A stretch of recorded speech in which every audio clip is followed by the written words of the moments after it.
এই নিন ম্যাডাম আপনার খাবার, ডেলিভারি বয় এসে দিয়ে গেল। এতক্ষণে এসেছে খাবারটা, আমার খাওয়া হয়ে গেছে, আমার খিদেও নেই। এটা বরং তুমি খেয়ে নাও, নষ্ট হওয়ার থেকে বেঁচে যাবে।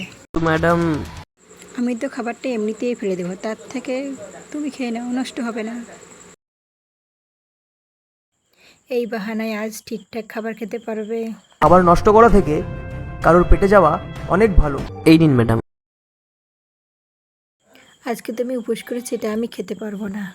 তাহলে এটা ফেরত দিয়ে দেবো? না না, ফেরত দেওয়ার দরকার নেই, এটা তুমি খেয়ে নাও।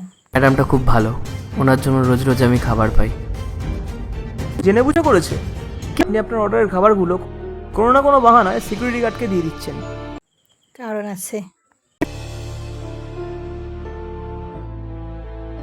আজকে যদি মা দেখতো যে তার ছেলে শুকনো রুটি খাচ্ছে, কষ্টে বুকটা ফেটেই যেত। বাড়ি আশেপাশে এমনও লোক আছে যাদের সাহায্য প্রয়োজন, কিন্তু তাদের কাছে এতটাই আত্মসম্মান আছে, আমাদের কাছে সাহায্য চাইতে পারে না।